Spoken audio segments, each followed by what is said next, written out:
কালী পূজার পরদিন বন্ধুরা মিলে আমরা এসি লোকাল চড়ে চলে গেলাম কৃষ্ণনগর। হ্যাঁ, এসি লোকালে চড়ার একটা এক্সপিরিয়েন্স নেওয়ার ভীষণ ইচ্ছে ছিল, তো সুযোগ বুঝে আমরা কৃষ্ণনগর ঘুরতে চলে গেলাম। স্টেশনে নেমেই এক কাপ চায় নিজেদেরকে রিএনার্জাইজড করে নিয়ে ওখান থেকেই টোটো ধরে আমরা চলে গেলাম সোজা ঘূর্ণি।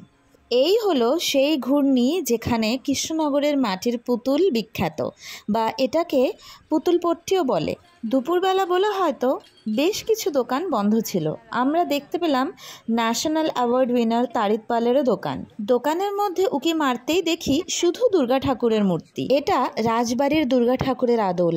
রাজবাড়ি অর্থাৎ গোপাল ভাঁড় গল্পে যে কৃষ্ণচন্দ্র দাসের গল্প আমরা শুনি, সেই রাজার রাজবাড়িতে এই দুর্গা ঠাকুরের পুজো দেওয়া হয়। কত কিছু দেখলাম। মাটির জাদু, মোটু পাতলু, গোপাল ভাঁড় আর তার পরিবার, গৌর নিতাই, রাধাকৃষ্ণ, সব রকমের ঠাকুর দেবতা সবাই আছেন।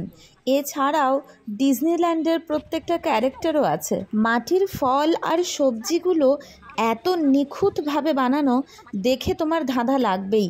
তুমি ভুল করতে বাধ্য যে এটা সত্যি না মাটির। রসুনের কোয়াগুলো পর্যন্ত প্রত্যেকটা আলাদা করে বানানো। এছাড়াও ডিম, মোচা, শিম, আঙুর, লিচু, বউ রান্না করছে, মাছ কাটছে, সবজি বেচছে, প্রত্যেকটা মুহূর্তগুলোকে মাটিতে কি সুন্দর ফুটিয়ে তুলেছে অসাধারণভাবে। ওখানকার কালী মায়েরও দর্শন পেলাম। এই চত্বরে মায়ের মূর্তি খুব বড় বড় হয়। একটু এগিয়ে যেতেই দেখি এক দাদাভাই মাটির পুতুলের উপরে চোখ আঁকছে।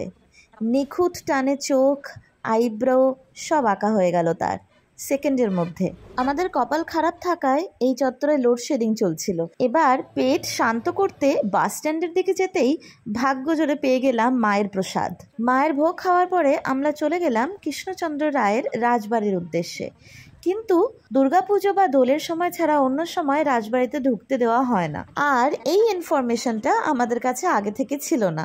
তাই কি আর করব, এসেই যখন পড়েছি, বাইরে থেকেই পাঁচিলের গা দিয়ে একটু এদিক ওদিক ঘুরে ভিডিও করে ছবি তুলে এবারের মতো নিজেদেরকে শান্ত করলাম। জানতে পারলাম দোলের সময় 1 মাস রাজবাড়ি খোলা থাকে, সেই সময়টা মিস করা যাবে না। দিনটা বেশ ভালোই কাটলো। সবাই ভালো থেকো।